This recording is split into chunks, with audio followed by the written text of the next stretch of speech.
Presentation is open.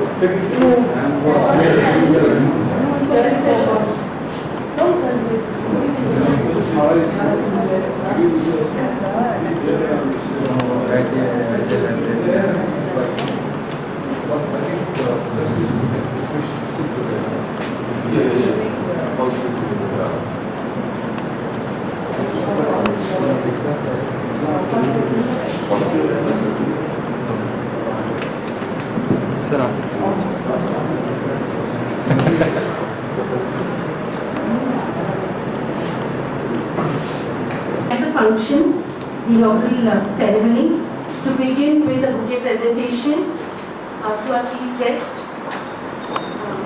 by our students. I request Mansomi to please present bouquet to our registrar, Benjamin.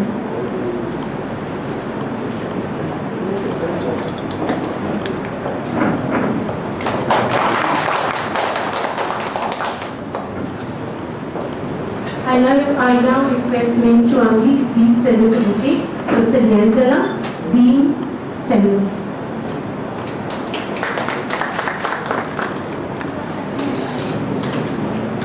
I now request Professor N.R. Jyoti Kumar, Head Department of Commerce, to give his welcome address on the occasion.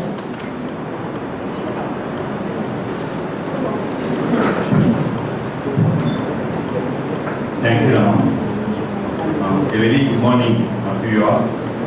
I am very happy for the opportunity of welcoming the distinguished guests, invitees and participants to this one-day regional seminar on services sector in Mizoram, being hosted by the Department of Commerce, Mizoram University. We are fortunate to have Sri Benjamina as the chief guest of the inaugural session. Sri Benjamina also represents two kinds of services sector, namely defense and education. He is many things to many people: an outstanding administrator, an administrator with excellent abilities of mentoring, and someone who can be described as a level 5 leader. Level 5 leaders have 4 basic leadership qualities: individual capability, team skills, managerial competence, and the ability to motivate others, plus a fifth dimension of a paradoxical blend of personal humility and professional will. I also extend a warm welcome to Professor Venjala, the Dean of the school, who will deliver the keynote address. I do feel Professor Venjala has all the qualities of an authentic leader. Authentic leaders share information, encourage open communication, and stick to their ideas. Resultantly, people come to have faith and trust in such leaders. We are privileged to have at least 3 practicing managers who represent 3 different sectors of services in Mizoram. Mrs. Santan Moi, the Joint Director of SCRT. Ma'am, please raise your hand. She is Mrs. Santan Moi, the Joint Director of SCRT Mizoram. Similarly, there is another practicing manager from BSNL, Sri C. Lalmo Chona, DGM, BSNL, and there is another practicing manager. He is on the way to join our program, and he is Sri A.Y.M.M. Chaudhary, Chief Manager, Regional Office, State Bank of India. And the Department of Commerce welcomes these 3 practitioners. And we are very thankful to you, sir, for your interest and presence here. And another professor from the same department, Dr. K.C. Kabra, is on the way to join us. Finally, I extend my hearty welcome to Professor Agarwal, the Controller of Examinations, distinguished deans, heads, professors, faculty, the paper presenters, the participants of the ongoing refresher course in commerce, representatives of the print and electronic media, and the students of our department. I request you all to take part in entire seminar proceedings of the day. Despite our best efforts, if there are any lapses in hospitality being provided to you, kindly bear with us and please don't consider such lapses as service deficiency. Thank you, one and all.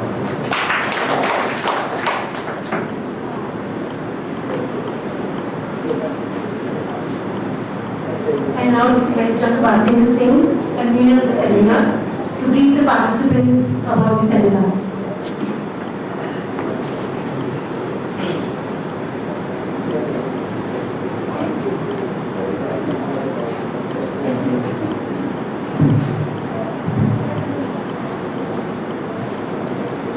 I'm here on behalf of Department of Commerce. I'm convening this seminar, but it doesn't mean that I am just convening.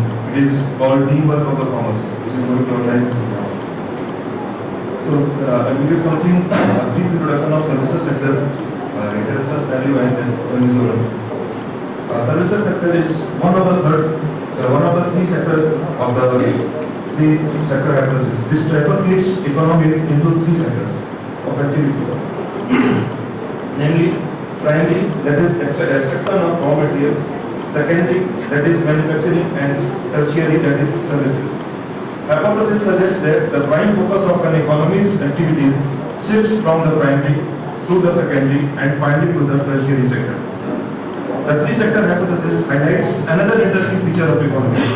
The theory suggests that the distribution of workforce among the three sectors progresses through different stages. As during the first phase, that is traditional civilization, workforce quotas among primary, secondary and tertiary sectors are approximately 70%, 20% and 10% respectively. During second or transitional period, workforce quota improves to 20%, 50% and 30% respectively. Similarly, during the third phase of tertiary civilization, this quota further improves to 10%, 20% and 70% respectively. The factors bringing such changes may be the fact that during first phase of the society are not scientifically developed and thus observe negligible use of machinery. The second phase begins with the industrialization, ensuring application of more machineries in the primary sector, which in turn reduces the number of workers required in agriculture. And as the demand for machinery booms, workforce in machinery production increases meaningfully. During third phase, the primary and secondary sectors are increasingly dominated by automation, and the demand for workforce falls in these sectors. It is replaced by the growing demand of the tertiary sector. When tertiary sector grows to such an enormous size that it is sometimes further divided into an information-based quaternary sector and even a quinary sector based on non-profit structure. According to a study, service industry accounts for 62.6% of the country's GDP, while the industrial and agricultural sector contributes 20% and 17.5% respectively. Agriculture is the predominant occupation in India, accounting for about 52% of employment. The services sector makes up further 24% and industrial sector accounts for 40%. Now I am going to the scenario. The economy of India is highly structured. During last decade, the services sector has consistently contributed over 3% of the total domestic product. As per CSO data, the services sector has shown an increasing trend during the period and moved from 72.1% in the year 1999-2000 to 80.5% in 2008 years. The overall contribution of primary sector and secondary sector is reducing year by year. During last 10 years, contribution of primary sector has come down from 23.8% to only 15.7%. Whereas secondary sector's contribution has reduced from 4.1%. Services sector has grown from 1409.5 crore to 2205.4 crore. The three sector hypothesis says the development of an economy should pass from primary through secondary to services sector. But data suggests that Mizoram was neither a self-reliant agrarian economy nor it was an industrialized state. Thus, we may say that Mizoram has jumped premature out of the agrarian and industrial development to adopt tertiary sector revolution. Development of primary and secondary sector of economy is very important as it works as a platform for healthy growth of tertiary sector. Unless such development may not be sustainable. The data further suggests that services sector in Mizoram, by contributing over 3/4 of total NSDP, is not riding on its system. Rather, it is riding on the weakness of other two sectors in the state. A cursory glance at the percentage contribution figures of one is already introduced. We are having our chief guest, our registrar, and we are having keynote speaker, Professor Jayasela. After this inaugural session, we are having two technical sessions. First session will be chaired by Professor A.K. Kabal. Under this, we are having three invited talks. First from Joint Director SCRT, Ms. Santan Moi. Second is from Sri K. by M.M. Chaudhary, Chief Manager, Regional Office SBI. And third is Sri Lalma Chouhana, ITS, DGM BSNL. Then in this session, we are having 7 papers of academic series. And in second technical session, we are having to be chaired by Professor N.M. Panda of NEHU. And in this session, we have received 11 papers. So, and we are having 3 reporters, Mr. Rajkumar Dera. Instead of sitting and giving keynote address from my chair, so that's why I come up here. Our honorable chief guest, Upena, and Pujoiti, the chairman of this function, my colleagues in the university, and those resource persons from outside like Panda, and those officials from Government of Mizoram as well as from Telecom, and ladies and gentlemen, it is indeed a privilege for me to stand before you to give keynote address at this seminar. After hearing the introduction about the seminar, I'm afraid my address would be a sort of duplication, but bear with me even if it's a duplication. I feel like even if we kind of repeat the points that have already been covered, that shows the importance of the sector and the seminar. With the coming of globalization and the advantages accompanied and the existing talent pool in India, today, service sector, the engine of growth is flourishing rapidly. So is the career and the job opportunities in the sector. Globally speaking, service sector generates about 2/3 of the GNP, with the annual growth rate about 6 to 6.5%, whereas in India, the sector contributes nearly 60% of the total GDP. That shows the importance of the sector, the service sector. It contributes nearly about 60% of the total GDP, gross domestic product.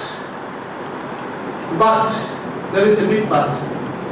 The contribution to the GDP is that big, but the service tax, the tax collected from the service sector to GDP ratio, however, is only around 1%.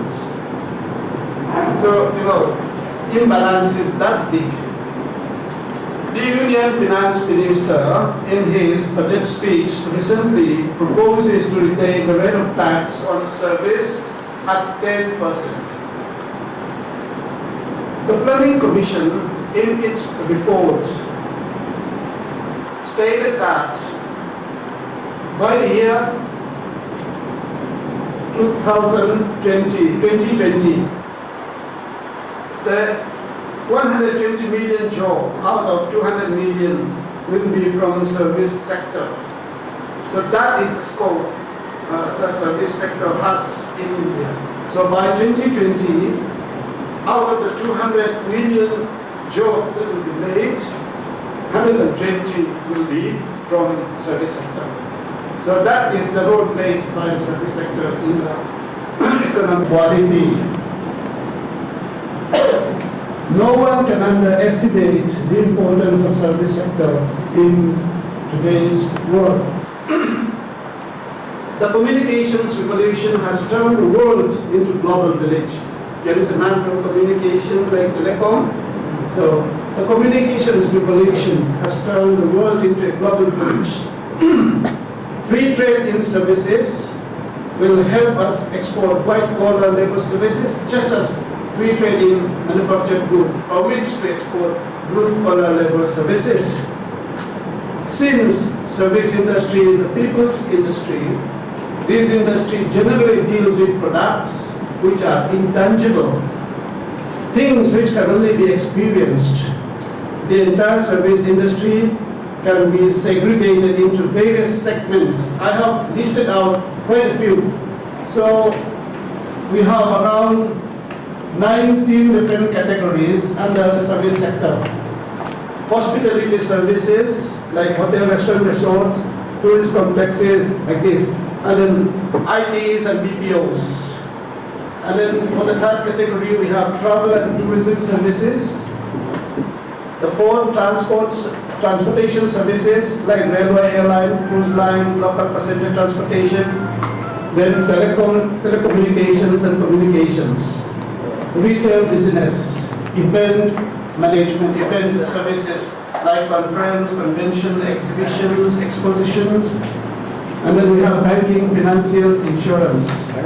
Then entertainment, leisure services, media and advertising, marketing relating services, business and professional services, fitness, health and beauty care, human resource, consultancy, education and research, computer services, real estate services, construction services, distribution services, and so many others.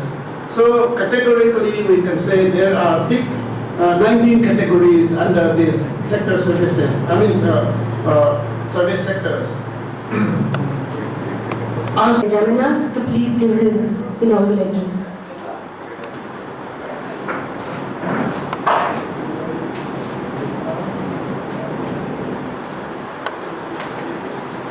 Mr. Chairman, deans, learned teachers, invitees,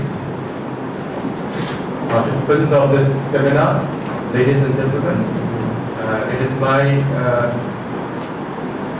privilege and honor to extend a warm welcome to you all on behalf of the Durham University. And I particularly would like to thank the resource persons from outside the university, particularly Professor N.M. Panda, good to have you here, and Mr. Latman Swara, and Isaac Tanmoy, and others.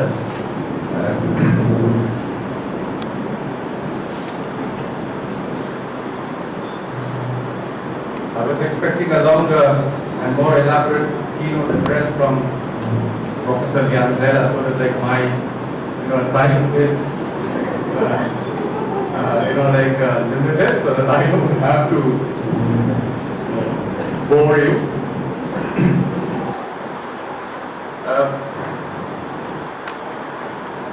Professor Rajiv Kumar was very generous in his introduction about me, and he mentioned that I belong to the level 5, I'm a leader. Yeah? That sounds suspiciously like, seismic zone 5. Because Mizoram is located in the seismic zone 5. So anyway, thank you for the same. Let me introduce myself to you, to all of you. I belong to the Indian Defence Account Service. My Service, the Indian Defence Account Service, is responsible for rendering financial, audit, accounting service to the armed forces under the Ministry of Defence.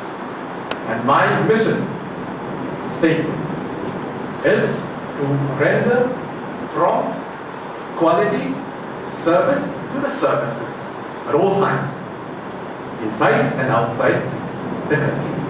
That is my mission statement. So I represent a service organization. Many times we mistake our responsibility. If I think that I am a finance man, an accounts man, and that's I am senior, junior kind of thing, then I fail to see what exactly is my mission. Now here I am the registrar in the university.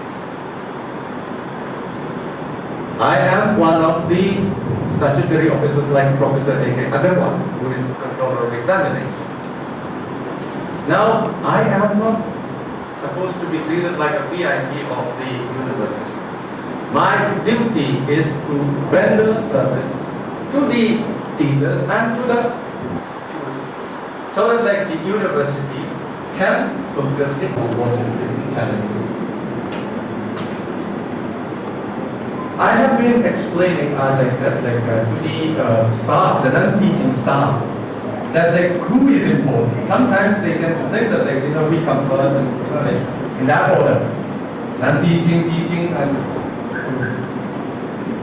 The beginning, the A, B, C of it is that I must know what is my role. What are my duties and responsibilities? I am here because of them. Because of them. If the students and the teachers are not here, I have nothing to do. I would not be required at all. The registrar would not be required at all if there are no students and if there are no teachers. So, likewise, the DR, the AR, in the university system, the LDCs, the UDCs, the assistants, must know what is their role so that they are able to fulfill their service objectives. Now, we have heard from the keynote speaker and the Martin Singh about what service sector is all about. Now, since this seminar is pertaining to the state of Mizoram, I thought I'll just share my thoughts with you. Though sometimes it may be a little unpleasant for the Mizos. But if we are to talk about the opportunities and challenges, I think that's exactly what we should do. We must face reality and draw estimates. Now, I see that this Dr. L.S. Sarma and Dr. N. Shankar will be talking about the SWOT analysis of tourism industry. Now I'm just going to use this SWOT in general. Now, what are the strengths of Mizoram? See, as we have already been saying, we have a very high literacy percentage in the state of Mizoram. We are second only to the state of Canada. We have a very valuable asset of manpower, educated manpower. That's one thing. And then, fortunately, we are, we have the most peaceful state in this Northeast and perhaps in the country. And Mizos, by and large, I think you would agree with me, are quite enterprising, very enterprising. If you compare the state of Mizoram with other states in the Northeast, you will agree with me that even the business side, mostly you'll find locals, and even the ladies, they're quite rated. They are everywhere. They're second to none, I would say. And we have a very rich cultural heritage of community service. Very, very strong. That's, right from the beginning, right from, childhood days, being taught and invited to to the youth of this resource. So, community service, that is in a way in the blood. And you see, like there are states who are, this thing older than us and having much better infrastructure and assets. But adaptability, I think this is another area where Mizo's have perhaps slightly over the others. I'm a Mizo, so let me have the liberty of, bragging about the Mizo's, this thing, quality. I'll come to their weaknesses. So we are, as a nation, as people, quite adaptable. And that is why that's, an attraction. So that is a part of our strength, and I think all this strength, if we know how to use it properly, we to our advantage. Very general. Nothing academic. So, I come to our weakness, the way I see it. See, I said that we are, we have a large percentage. We have a lot of, educated youth. But unfortunately, quality is where it has to be done. And substance. See, degrees alone is not enough. So this is, I think, one area where we have to, concentrate upon. Marketability. We may have postgraduates, we may have, distinct graduates, but how do they fare in the job market? I think that's the ultimate test. And for the university, that is always very, very relevant. We can churn out, students with distinct MA degrees and MSc degrees every year, but are they able to get suitable jobs in the market? That is, I think, where presently we are not so strong. The society recognizes our weakness. And then another area is lack of exposure. We are located in the easternmost part of the country. And then our students, our youth, they lack. University and all the delegates of the seminar. It is an honor and privilege to conclude the inaugural ceremony by extending a vote of thanks on behalf of the Department of Commerce to all of you present here. At the outset, I wish to place on record our deep sense of gratitude to the authorities of Mizoram University for sponsoring this seminar. It is indeed a great privilege to propose a vote of thanks to the Chief Guest, to Benjamin, Registrar of our University. We are extremely grateful to him for acceded to our request for inaugurating the seminar. Your presence here, sir, today is a great source of motivation to us. We are also grateful to Professor Yenzela, Dean of our school, SEMIS, Mizoram University, for gracing the occasion and delivering the keynote address. I wish to take this opportunity to thank Professor Yenzela for his unstinted support and able guidance to the Department of Commerce. I also wish to extend a heartfelt thanks and deep sense of appreciation to the practicing managers of the service industry, Ms. Santa Moi, Joint Director, SCRT, Shri Eva M. Chaudhary, Chief Manager, Regional Office SBI, and Shri C. Lalma Chuana, Deputy.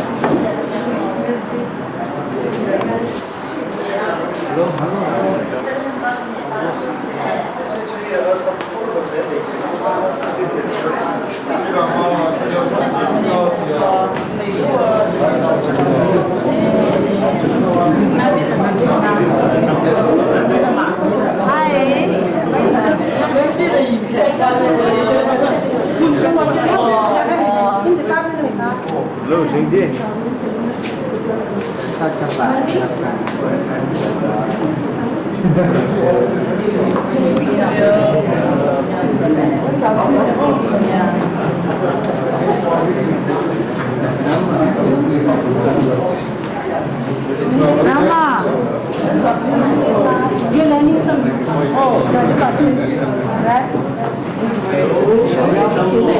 Kurama is very efficient. Kurama is very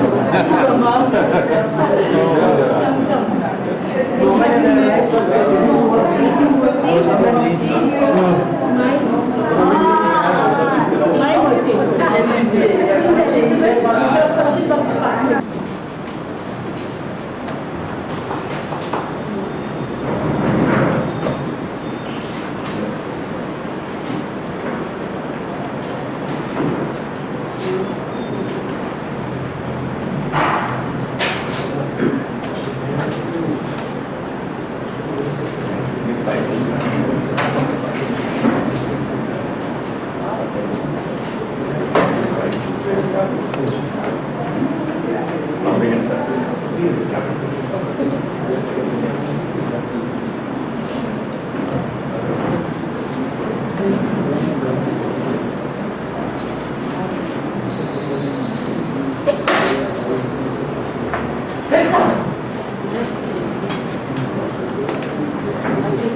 Here and the chairman for the first session.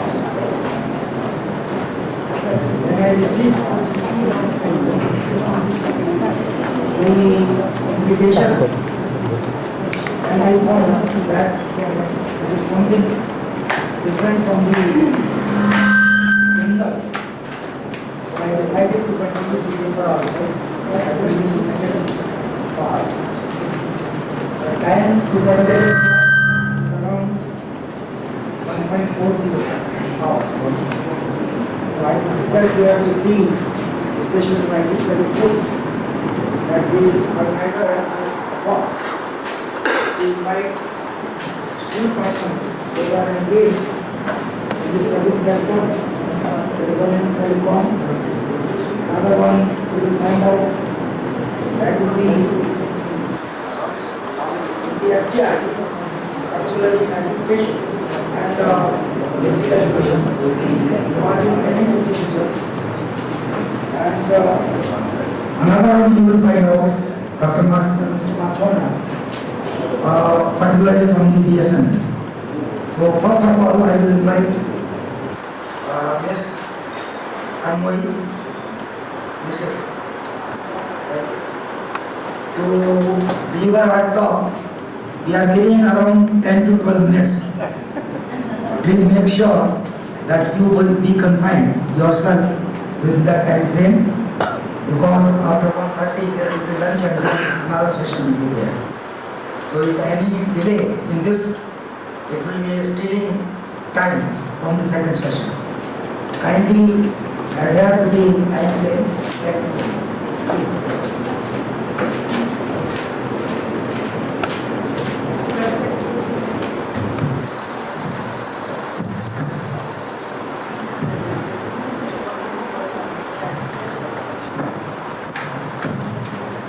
Respected Chairperson, Head of Department and members of Congress, invitees and resource persons and the participants. I am very happy that I am invited for this program.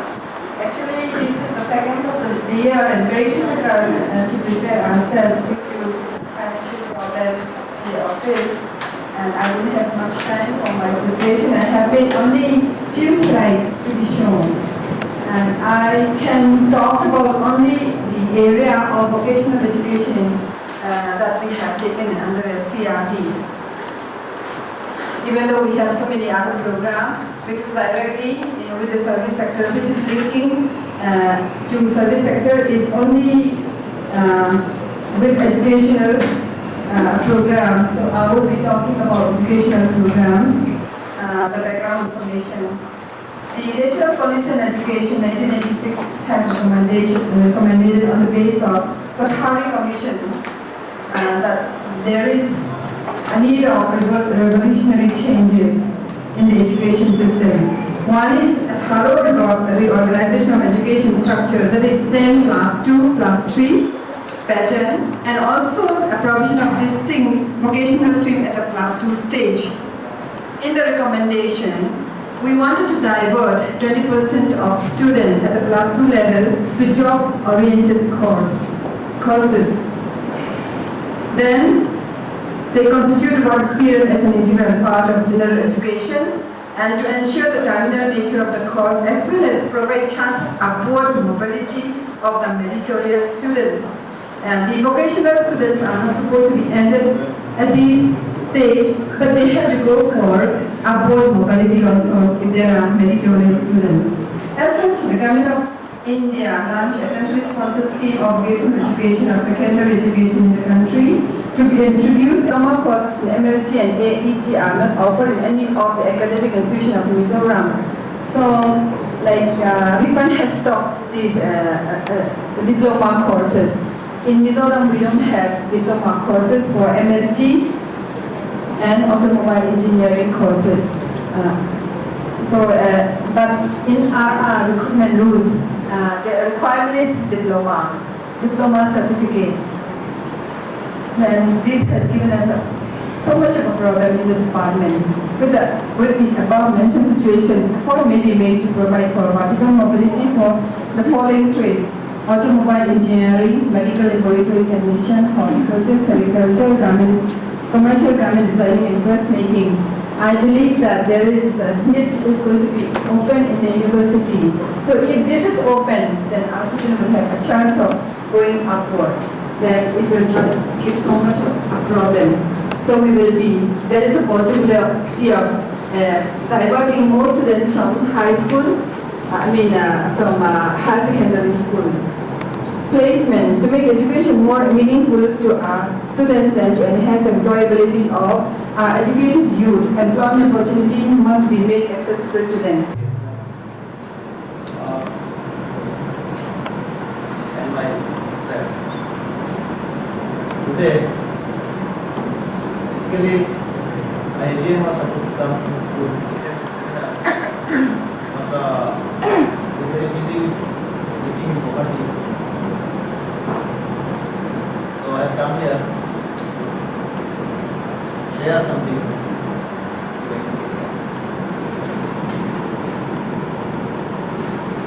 Here, there are 10 minutes back.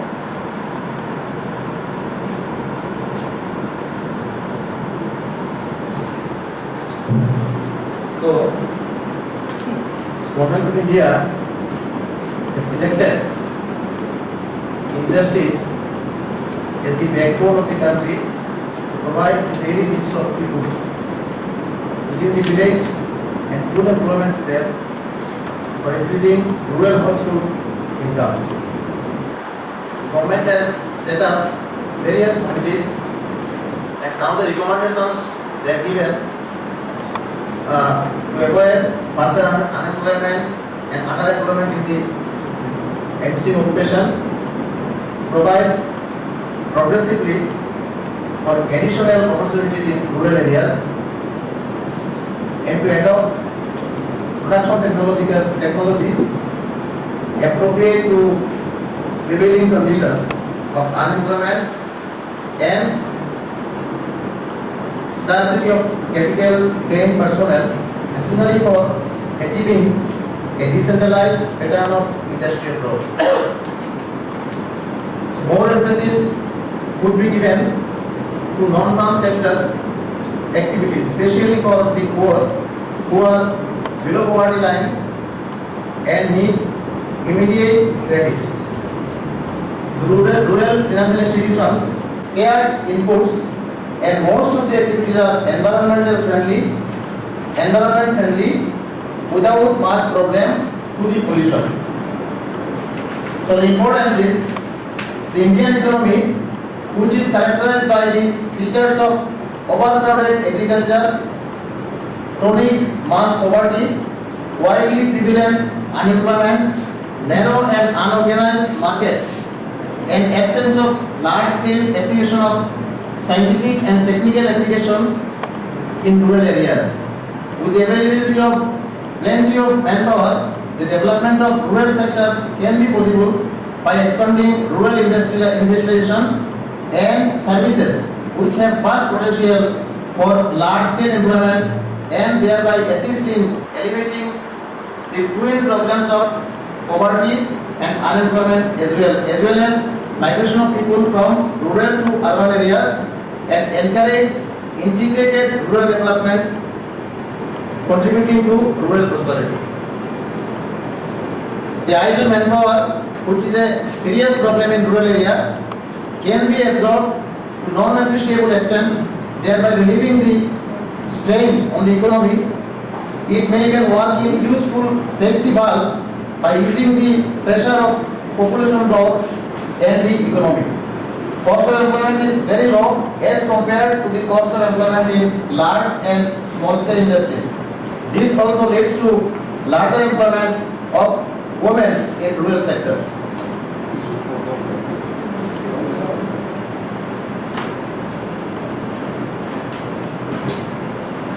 In developing economy where capital is scarce, the village industries with a low capital intensity provide an opportunity for utilizing the scarce capital resources for rapid economic development and also earning foreign exchange through exports.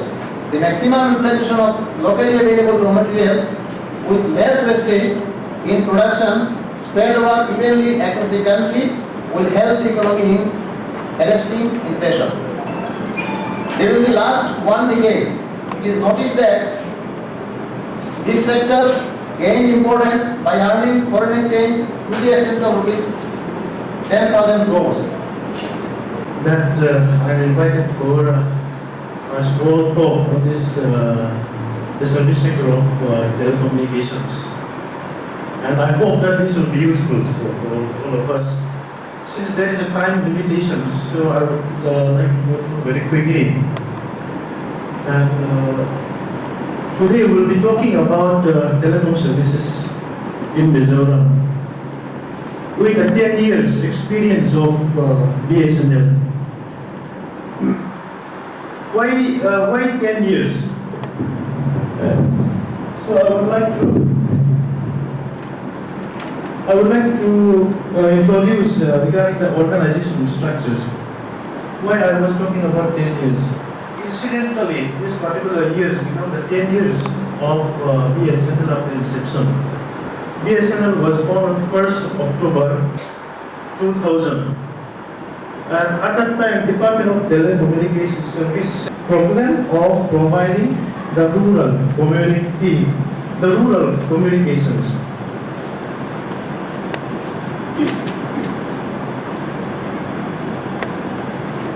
We will briefly go through these 2-3 slides. This is the status of exchanges in Mizoram, urban and rural. In year 2001, we have 62 exchanges. The urban and rural exchanges numbers is 50-50 share are there. In the year 2010, we have 67 exchanges. The urban is 32, rural is 35. There is a slight increase in the urban. Next slide. Usually my presentation will be based on this. Service sector concept and coverage, then global perspective, then national perspective. Then in the final section, I'll give a brief overview of service sector in Mizoram. Next. Now, service sector is one of the 3 sectors of the economy, and this is specifically with respect to national accounting system. In the national accounting system, if you want to calculate the national income, we have divided the economy into 3 sectors: primary sector, secondary sector, and service sectors. Here, primary sector relates with agriculture and other extracting industry, whereas secondary sector is related with processing of raw materials, The service sector itself is an input, at the same time it is also an output of the economy. Okay, so service sector relate to this transport, storage, communication, this and that. This next slide. Now the global perspective. Service sector is the largest and the fastest growing sector of the world economy, providing more than 60% of global output. The trade in services is growing faster than trade in merchandise goods during the last 2 decades. In 1999, the value of cross-border trading services amounted to US dollar 1,350 billion, or about 20% of total cross-border trade. Then according to the World Trade, Travel and Tourism Council, tourism is the world's largest employer accounting for 1 in 10 workers worldwide. According to IMF data for 1999, tourism export estimated at US dollar 443 billion, 33% of global services export. Most of the things that I'm going to say has been covered by the previous paper. So I would like to show tables showing the relative contribution of different sectors to state domestic product. I will not go into detail. I will explain table 1 in detail, and the rest I will not explain in detail. So this is on table 1.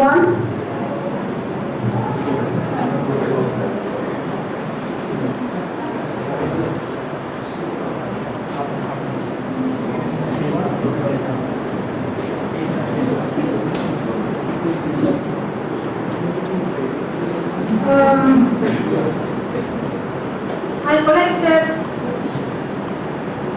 the latest data available from Department of Economics and Statistics, Government of Mizoram, and this tables have been compiled on the basis of the state domestic product and per capita income circulated by Directorate of Economics and Statistics on 14th October 2009 for information and use of all concerned. So this table presents data from 1999 to 2009 to 10. We have projected data. Now, from this table, we can know that services sector contributes the largest share to the gross domestic product as per proposed by industrial. In this scenario, I would say that marketing is a management concept and it's more custom-oriented concept. And how the marketing is going to be implied in the library income service, that is the question to be seen or to be discussed. In fact, the library is using its own material for users are using the library resources. Now, the library, the notion has already changed that in push and pull business like this. Now, the library is going to project it to the users community, whereas in full business, the library in turn is getting the clientele to its own area. So, marketing is an indispensable ingredient of the society to bring closer the products and the customers. Process of exchange of relationship in the transaction and marketing of information, and the environment primarily is influenced by the perception, environmental, cultural and condition and trends. And the thing is that it's very much essential in view of the fact of this availability of the information and communication technology. Next please. You see, it's a strategy to open means to commercialize the desired information products and libraries. Here I would like to mention one thing is that now the library is a non-profit organization and I am talking of the marketing which is very much profitable. But let me very much clear from the very inception that library is not going to be profit oriented. It's a service oriented and it's not that of a commercial organization. So it's This paper is focused on the importance of entrepreneurship in the economic development of the country, particularly in the state of Mizoram. And here I would like to present some framework that is the basis of the EDI model. And in conclusion part, I would like to conclude that entrepreneurs can be increased, they can be a tool for increasing the economic growth of the state. This is the topic of my paper, this is entrepreneurial economic development, which refers to Mizoram. And this is possible to read it out all the text paper. Say, just a little bit. Yes. Just go to the page number 2, please. Page number 2. Yeah. I would like to put in this, putting the importance of entrepreneurs in the forefront, the former president of India, Dr. APJ Abdul Kalam, emphasized on the three-pronged strategy to devise employment-oriented education system. That is, I think this presidential speech is very much important for our country. He gave 3 strategies. The first one is education system should highlight the importance of entrepreneurship and prepare the students right from the college educational level to get oriented towards setting up the enterprise and the curriculum for arts, science and commerce. For all the streams, this entrepreneurship is important for the development of our country as a whole and particularly in the stage. Everywhere we need to develop the entrepreneurship. And the second point is that the banking system is also important for the development of this whole economic condition of the country. So there is the banking system is good, that automatically. Then the third point is overall development. So, and next, the concept of entrepreneur is like this. Entrepreneur is the person, that entrepreneur is the process of action, that entrepreneur is the object. Ladies and gentlemen, the topic of today, my presentation is tourism industry in Mizoram, a SWOT analysis. As it begins, I just want to explain what is the SWOT analysis. In fact, most of us know what is the SWOT. SWOT stands for strength, weaknesses, opportunities, and threats. And as you see the slides in that also. The strength here means is an inherent what I call capacity which can be used to gain certain strategic advantage. Weakness is inherent limitation which will create a strategic disadvantage. So you have a strong point and a certain weakness points. And apart from that, you also have opportunities and threats within that environment. So what I have done, this tool is that it's basically used in an organization, but what I'm doing today is I'm using it for an industry. So my topic is on 8 and 9. The data is for about 2006-7 and 2007-8. Number of domestic tourist visitors arrived has what comes slightly down a little bit compared to the previous year, but the number of foreign tourists coming to Mizoram has increased by around 40%. Next slide, please. There are actually 6 factors which are responsible for the development of tourism in a state. Here I have given 5 factors. One is the hotel, airlines, road networks, tour operators, and the government. And of course, the railways also plays a very important role. But in Mizoram, we don't have we have the railway connection up to Vairali, which does not play a very strong emphasis in our industry. Next slide, please. So what I have done is I have done the SWOT analysis for each factor out here. Taking into the hotel industry, I have given the strengths, weaknesses, opportunities, and threats. And looking into it, some of the strengths that we have out here is that we have a lot of number of tourist homes. Number of tourist homes are more equivalent to the number of private hotels which are available in Mizoram. In fact, most of the districts, every district Chairman, sir, professors, and paper presenter and participants. My topic is private higher education in India with special reference to Northeastern region. Next slide. This is introduction. Next slide. Private investment in education is not in India, we can see it is in 1906 onwards. That was first institute, that is Tata Institute of Sciences. Now it is known as Indian Institute of Science, and Vishwa Bharati, that is 1921. But after independence, that we know that era was known for that is nationalization. Okay, our government has nationalized everything, and education also came in first priority. But again after, that is globalization 1991, our government, India government, permits private investment in education sector, but that we can say not in higher education. After 2000 onward only, we can see lots of investment in higher education, and that is the. So this is the changing management paradigms in service marketing. Earlier, you know, customer are more well treated, but nowadays customer is the key. If you satisfy customer, you will get lot of customers. So like from sellers market to buyers market, from fund borrowers running after the bankers to the bankers running after the fund borrowers.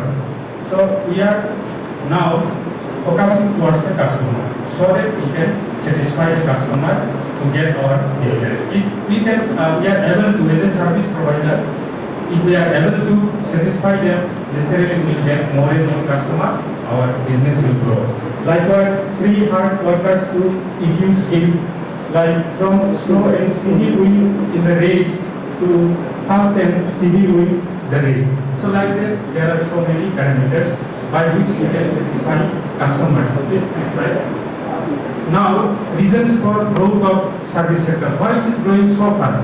There are so many reasons. I have given some reasons, like the consumer have more and more disposable income. Like we have got 6 pay commission, so we can spend in many things in service sector. Then specialized goods which need sale after services. Fridge, TV, everything, we need lot of after sale services. So naturally it will grow. Next, women participation in the workforce. So now more and more women are participating in the workforce. We can see everywhere in the office, in the business. Naturally, service sector will grow because of that. Next, need for healthcare services. Our life expectancy has gone up highly, therefore we need lot of medical services, healthcare services. Next is people require enjoying their life in leisure time, so they can travel, grow, everything will grow. It is growing in fact. So modern shopping, it is also another new thing. Please next slide. So this is the data of the Mizoram SME scheme. Please next slide. This is the from 2001, 2004 I have. Please next slide. अभी ये सबको हम बाहर भेजेंगे, यहाँ से get out, चले जाओ। ये तो सामने इधर चला गया, उसको तो हम कर नहीं सकते, इनको तो भगा सकते हैं।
And you know, the afternoon technical session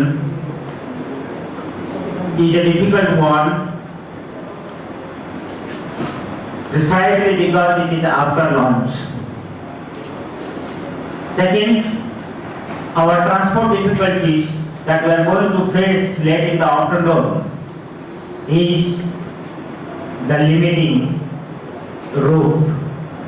Within that, we have to discuss. Nevertheless, I consider myself to be very, very fortunate.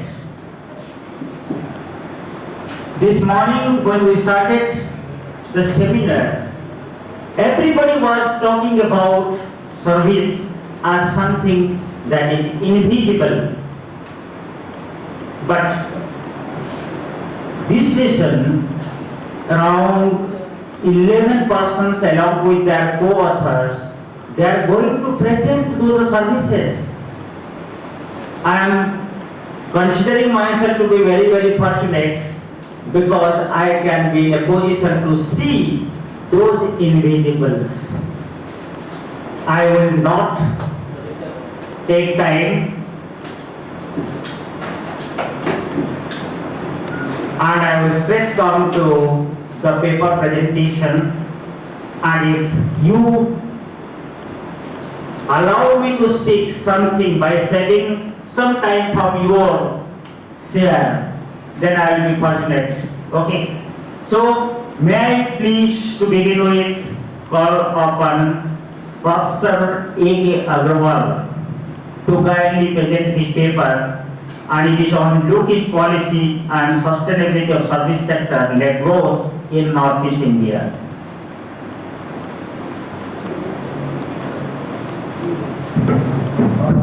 Mr. Chairman,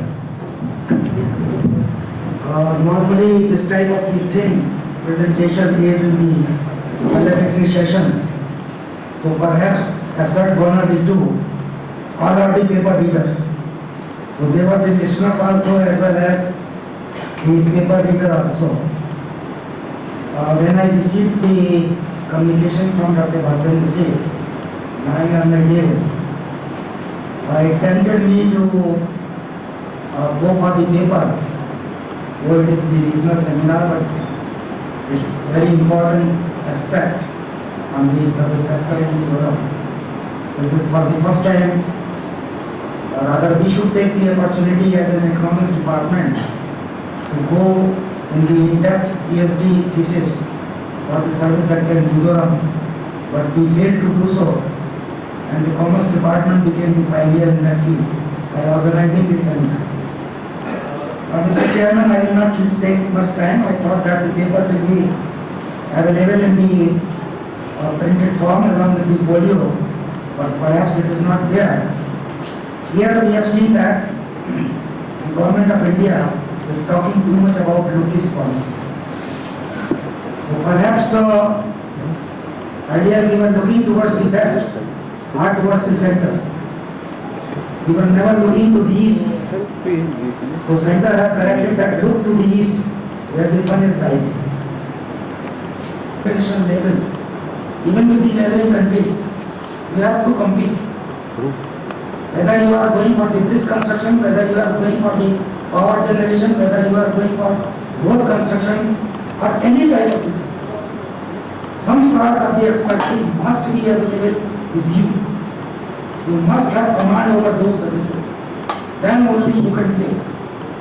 So you will find that in theory it looks good that Look-East policy is given, but perhaps we find that the resources generated here are not enough to avail the opportunities of the liberalized border trade.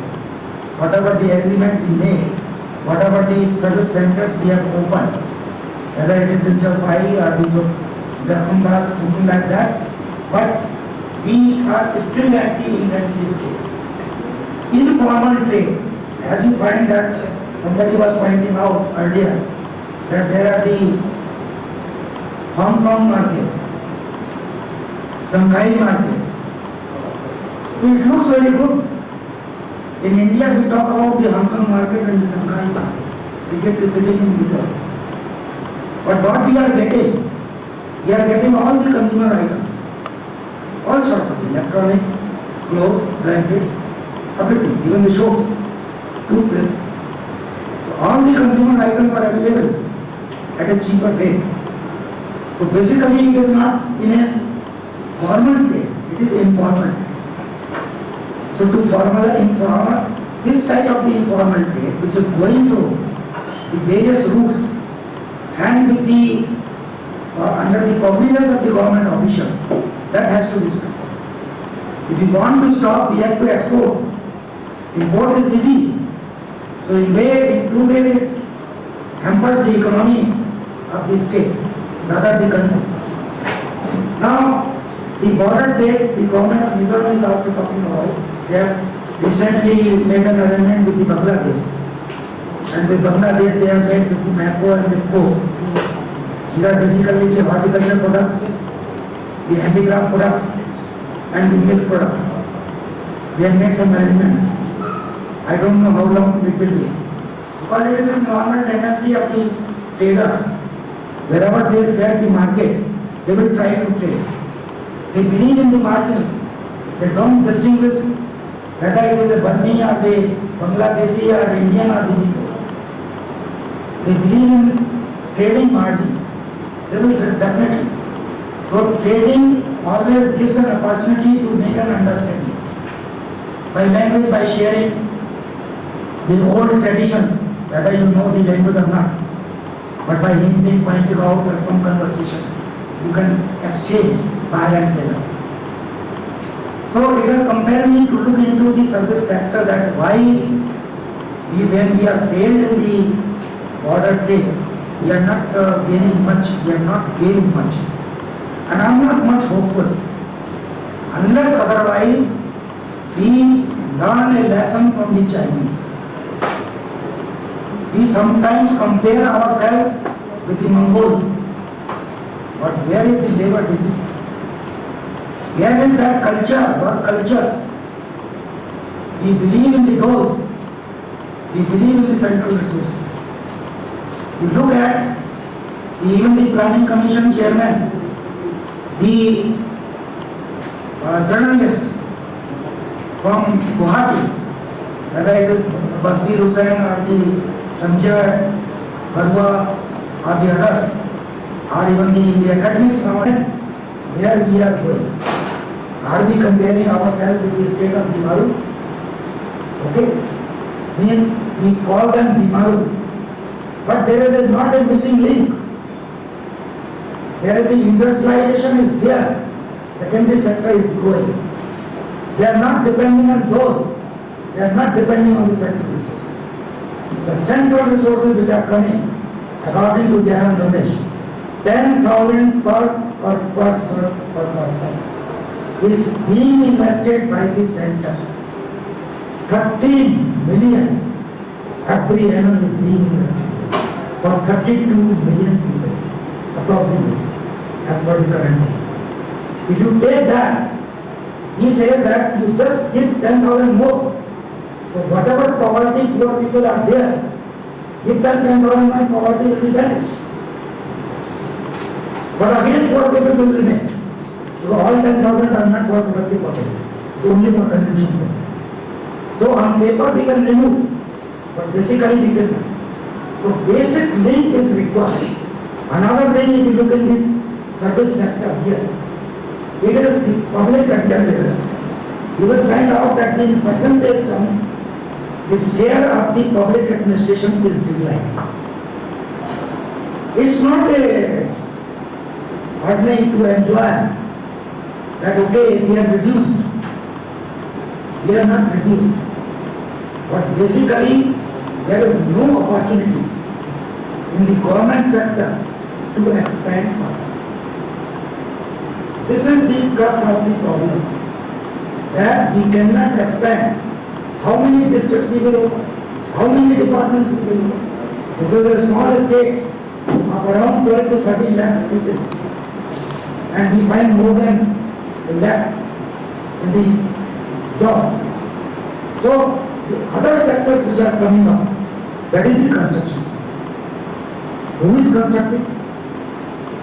This is all the money which is being cornered by the people, influential people, not by the poor people. If you look at the poor, see the living conditions in the villages, they are all living in the thatches and very risky slopes, unhygienic. That is the type of the slum you can compare. Then the real estate is coming up here. The construction, who is beneficiary? It is all the people coming from outside for construction. All the raw material is coming from the outside. Nothing is being produced. Neither the cement, neither the brick, nor the rod, neither the iron, nothing. Only beneficiary is the person who has constructed for the territory. He is the beneficiary. Because he has no other way. They don't have the ornaments. They don't invest anywhere. They don't whether you go for the vocational or you go for others, you have to divert yourself. You cannot totally depend on the government. You have to learn to earn your bread by your hard work. That is, you have to honor the dignity of labor. Thank you very much. Thank you, Dr. Agarwal, for highlighting on 3 points, basically the linkage between service sector and the threats coming because of the trade policy, particularly low-caste policy. So thank you very much, Dr. Agarwal, for your enlightening paper. Now, may I please call upon Dr. E. Nixon to present his paper on tourism in Northeast India. Are we ready? So, just an announcement for all the paper presenters. The time allotted is 5 minutes. And after 4th minute, I will just give a hint to close the presentation within 1 minute. Otherwise, some of the paper presenters will be prevented from presenting. So please value our time constraint, please. Good afternoon, everybody. Good afternoon, Mr. Chairman. First of all, my paper likes to ask all the participants, all the professors, all the students to ask one question: whether we are knowing the exact definition of tourism, particularly that the youth can opt for varieties of services. Reason being, let me just present one background. Please next. Last slide. No, last slide. Background. Yeah. Yes. We all agree in academic circle as well as the increasing order of rural-urban migration is taking place and it needs to be checked. High order of regional imbalance also exists. My other speakers were talking earlier that there is a difference between the level of income of where scarcity of capital is always there. Even in the rich state like Gujarat also face the problems of scarce capital. For infrastructure bottlenecks are there, especially in the Mizoram and Northeast. Budgetary limitations are always there on the part of states like Mizoram, because it's a very small state having a very low level of budget as compared to the other developed states like Maharashtra, Gujarat or other. Then we often talk of industries, and my earlier speakers said that Mizoram is not well marked in the, you can say, on the front of industries. Why industries could not be affected or could not be installed here? Like, question comes here that it's not very easy to attack the industries in a state like Mizoram. Even it's equally difficult for a big states like Rajasthan, Gujarat, West Bengal. Say, in spite of all effort, the West Bengal lost Tata Nano project, and soon it lost. Many states will come and give you like spoon feeding the opportunities, that this particular opportunity is there. In fact, the very role of the government is now considered that generate opportunities for policy measures. So it is the policy measures which have, you can say, announced from time to time, or you can say, come out with the budget, and it is the people of the states who has to recognize them and visualize them and then act on them. I personally believe that services is some kind of an action. It's like in no way you can say restrict that the services are the, you can say, product of, or you can say function of the other ingredients. Here what I mean to say is that the way our lifestyle is changing, more the time available in one's hand is the short. Just the time available is less, then the more the demand of the services. I mean, in a minimum time when we want to attend more than one thing or multitasking, then we prefer dividing the job, say outsourcing the job. Let's make use of the other services, other expertise. Next. So this paper talks about that what are the opportunities which are available to the graduates, postgraduates. Principals charge very high margin and achieve the less turnover. On the contrary, pay less margin and attend the high turnover. Because there is a relationship, opposite relationship. So if the turnover margin is less, turnover will be automatically more. Same way. Now next has come like this because my other friend has talked. The education and the those who are not qualified for the you can say job for the job of teacher are starting their college. Agarwal, Kumar, other faculty members and paper presenters. My topic is services sector in Mizoram, analysis reference to microfinance. So this introductory part of it, services sector or service industry is one of the three economic sectors in economy, collectively known as the tertiary sector, which produces a service or non-tangible item as its output rather than all of us, we know I don't think it is necessary. Next slide, please. Next slide. Next. So Indian service sector. Indian economy is the 12th largest economy in terms of US dollar exchange rate. India is the second fastest growing economy in the world. India's GDP has US $1.25 trillion. This crossing has made India and put it in the allied group of 12 countries with $1 trillion income economy. Next slide, please. Skip it because already services sector in Mizoram. Services sector is the largest sector in Mizoram in terms of GSD. Next slide. We can skip it next. In Mizoram, the microfinance program started lately with the setting up of Mizoram Rural Bank in 1983 with its headquarters or head office at Aizawl. The state capital of Mizoram, since its inception, the bank is serving hard to achieve its objectives. In view of the emphasis given by national government on promotion of micro enterprises in rural areas, the mechanism of being a service sector, healthcare is to be one of the component of this service sector. We have been releasing since morning some of the other aspects of service sector, but I think my paper will be a little bit different in the sense that I'm studying a sector which is known as healthcare sector, and this I feel is very, very important. I think you can amply see the, you can amply understand by seeing some of the my slides. So I begin with a question again. Slide please.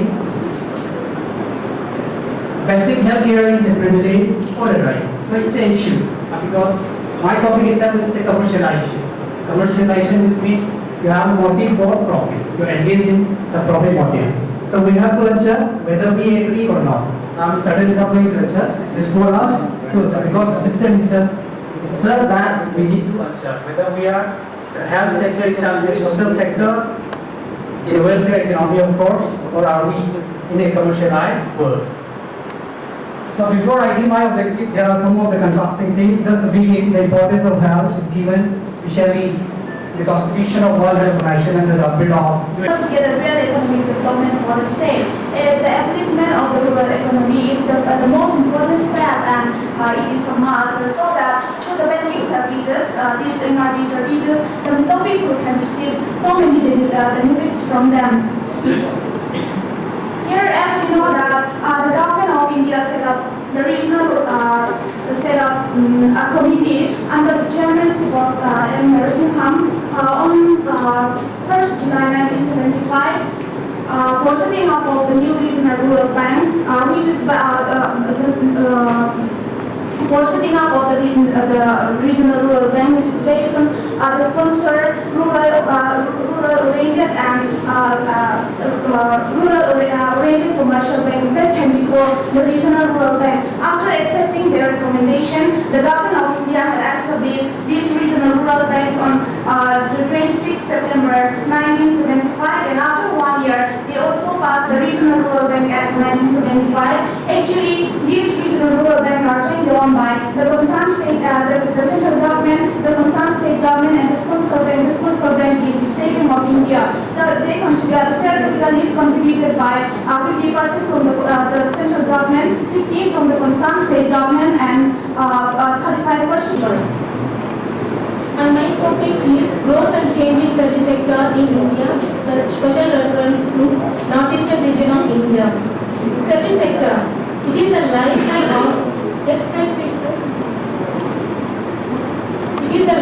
of social economic growth of the country. The real reason for the service sector is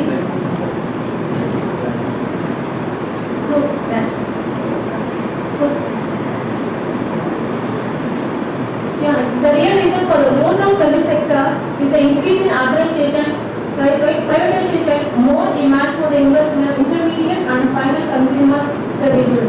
The availability of quality services is an essential for a service sector. Today, the largest and fastest growing sector, but the thing is, entrepreneurship doesn't come on its own. It needs certain facilitating services, and my paper will dispel a lot of myth that has been evident in this seminar. I'm talking about a cluster in Handloom cluster in Tenzon, 180 kilometers away from Mizoram, where there are highly motivated women entrepreneurs, but the business services provided to them is none or poor. Okay? So please run to the slides quickly. All of us know about the scenario of Mizoram, but somewhere we forget that the stronghold of Mizoram on the northeast has been the handloom handicrafts, which have been completely neglected. Then I want to present this part of tourism. Adventure tourism development in Mizoram, prospects and challenges. Some of the area of tourism. Tourism is one of the important area of economic activities to be covered under the development policy programs and studies of every society. This is ever. And it will play a very important role in the practice of development of states, developing states like Mizoram, which will contribute to the economic development of the state. And the aim and geographic development of Mizoram will make a place for propagation and development of adventure tourism, like mountaineering, trekking, hiking, gliding, rock climbing, parasailing, walking, and other water sports can be developed. This is some classification about the tourism. Tourism can be classified in the categories like adventure tourism, cultural tourism, historical, eco-tourism, recreational tourism, and other lesser layers tourism and tourism-related businesses. Yes, right. So tourism overview. Tourism sharing. Tourism is not all how our tangibility in this intangible product. Now think on that. And when we are talking about tangible, how the art tangibles to this intangible service, lot of brainstorming is required. At the same time, when we are talking about a physical product, the crux of the problem is how to art intangibles. So if we make a clear-cut distinction between the product and the service, and sorry, the distinction is groundless.